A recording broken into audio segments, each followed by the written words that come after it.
Hello, my name is Michael O'Keefe, aka The Movie Wist. If you enjoy this interview and want to hear more top-notch film industry conversations, please press the thumbs up, subscribe to this channel, and hit the bell to stay in the know. Hello, Sophia. So, please, let's start off by tell me the plot of your movie, Animalia. You want me to pitch it? Yeah, give us a little Yeah. synopsis. Well, Animalia is the story of a young woman, young Moroccan woman. She's pregnant and she lives at her husband's place with her mother-in-law and father-in-law, and they are really rich, and she is surrounded by, this traditional conservative Muslim way of living. And one day, when the family goes away for an event, she is alone in this big house, and something happened in Morocco, but not only Morocco, everywhere in the world. It's you don't know exactly what's happening, but the animals get weird, and there is the state of urgency in Morocco, and the family-in-law and her husband cannot come back, so she needs to move alone and trying to find a solution in order to be in a safe place.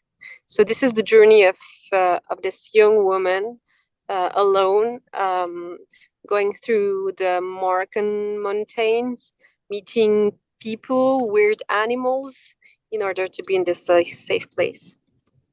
Yes, it's quite an odyssey. And I thought the actors were really remarkable. Please tell us a little bit more about your cast. Well, the cast, I actually I experienced a way of working in my short film. So, What If the Goats Die? And so for this short film, it was kind of a trial of how I want to work for Animalia, but also as a director. So there is a mix of working with non-professional actor and professional actor, and this is, I love when there is sci-fi, when there's supernatural elements, but in a really grounded way. So there is this documentary approach in the way that I work, even with the actors. I love improvisation, even if we're talking about really narrative story and events that are precise in the movie. I love when there's this part of improvisation, of truth, with the actors. So I let lot of place, for the actor to live in the in during the setting. Okay, and can you tell us some of their names so people could search them on IMDb? So there is the main actress is Umaima Barit. She's a professional actress, even if she's young. It was her first movie actually, and I'm pretty sure she's gonna have a great career because she's really talented and passionate and hardworking. Um, and the other is her husband actually made the debut as a professional actor. You might have seen him in the TV series, the Netflix TV series, um, Messia. He Okay. was, yeah. And the other actors are non-professional. Fuad Wagou, who is the bartender, hotel tender, in the small village. He's one of the actors, non-professional actors that I met during my short film. So I really wanted to continue to work with him because it was a great encounter. All right. And I also thought the movie looked really nice. So I'd love to know how you achieved the look, The what? the visuals. Oh yeah, thank you. You're welcome. How did you achieve that though? You want to talk about your cinematographer maybe or whoever Yeah, made it look so great? well, Actually, I grew up in Morocco, but I was really surrounded by and I grew up, watching movie from Asia, US. That's why also I'm really happy to be released in the US.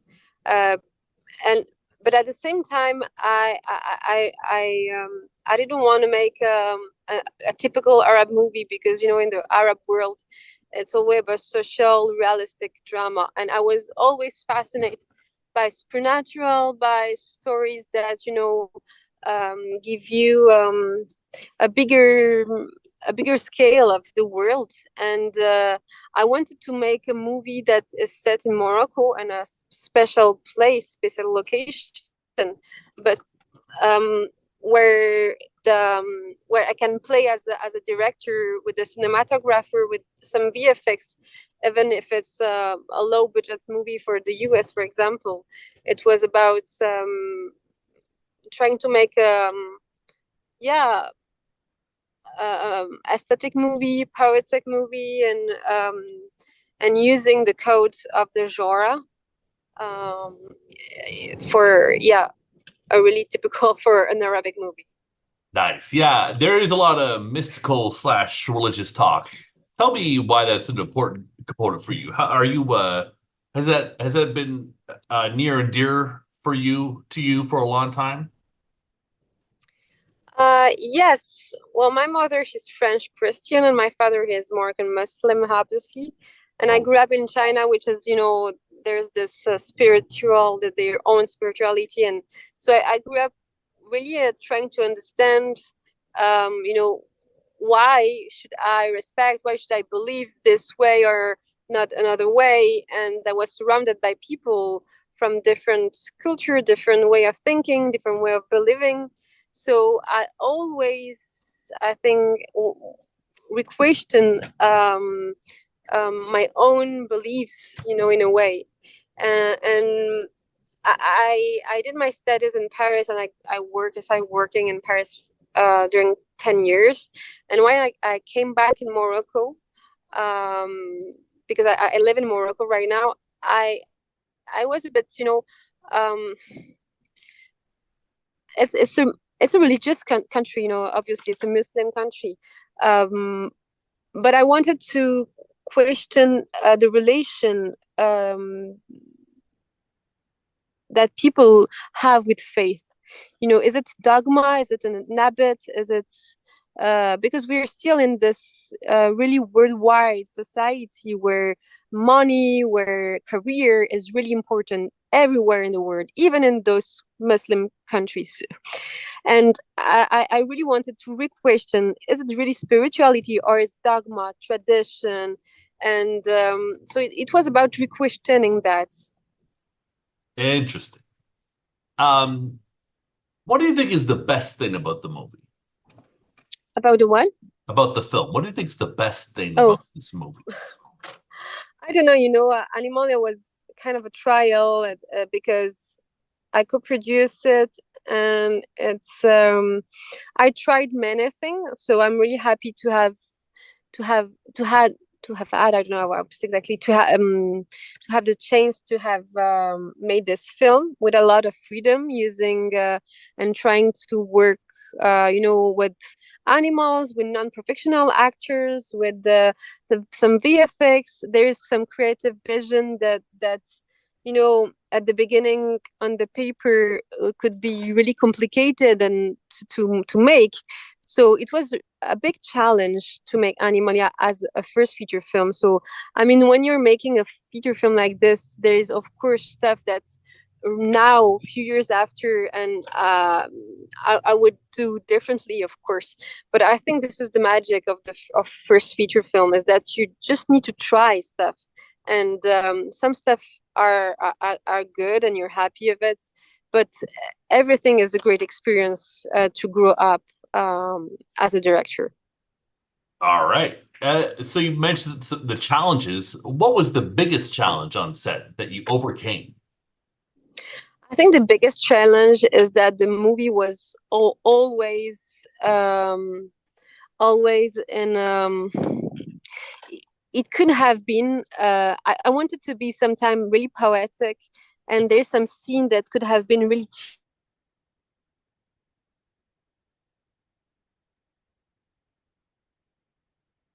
cheap. I mean, about possession, about kind of supernatural invasion.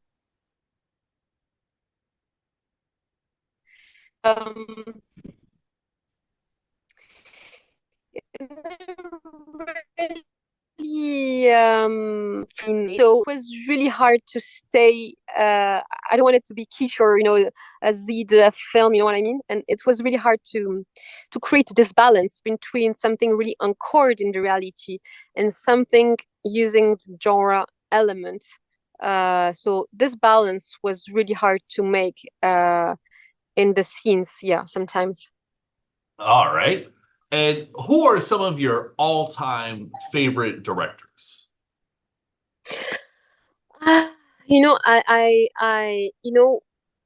We're in 2024, and I rewatched 2001, A Nice. Space Odyssey, and definitely those kind of movie. I'm really thinking about if those kind of movie could exist nowadays, because it's completely atmospheric, it's huge, it's poetic, it's fascinating.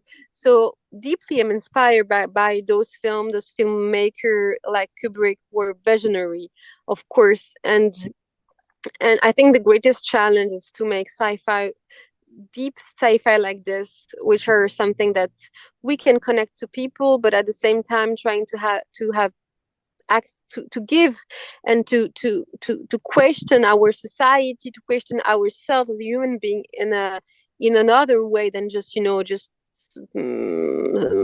mean stupid sci-fi. For me, sci-fi is a really interesting way to re-question our society. So definitely visionary filmmaker like Kubrick, like Tarkovsky, and recently, definitely, I think Denis Villeneuve. He's an amazing director, and what he did with Arrival, even with Dune, it's just amazing. So I mean, those filmmakers are a great example for a newcomer like me. Nice. Yeah. Is there another contemporary director besides Denis Villeneuve that you admire today? Yeah, I mean,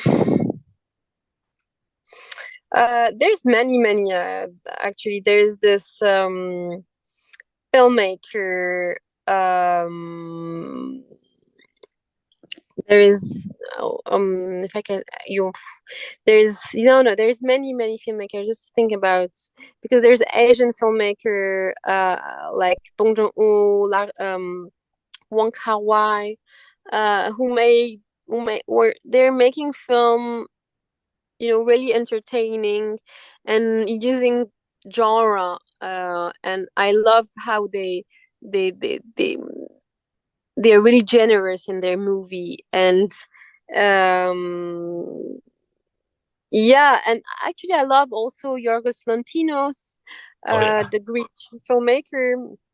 I mean, um I love how we assume the weirdness of some characters sometimes, and and for me, for example, he was a great influence for the the teenager in my movie. The teenager who say he has 7 years, Hmm. um because he has also a weirdness, and I really love it, in a way. Yeah. Great. So did you enjoy your time at the Sundance Film Festival? I wasn't there, Oh, unfortunately, because I gave birth the same week. hey, fair enough. But yeah, but actually I have like a love story with Sundance, because they discovered my short film, So What If the Goats Die? And I felt I feel really grateful, because it's kind of a safe place, and everyone just trying to, yeah, to discover new talent, new movies. And I'm really grateful they have selected my short and my feature, of course.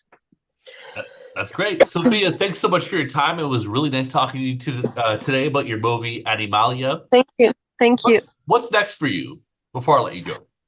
Well, what's next? I'm working on. Well, I will be really excited to work on a TV show, actually, because I mean Ooh. it's a great opportunity also to work with other filmmaker, other showrunner who have their own vision, and just just to dig in the universe of someone else and just learn. I feel like I want to. I would just want to learn and progress. I'm really curious about the world and how the world is going on, and so working on TV show would be really exciting for me, and and yeah, I'm working on two feature projects, one in English and one in Arabic. All right. Well, thank you so much for your time. We'll look forward to that. Thank you.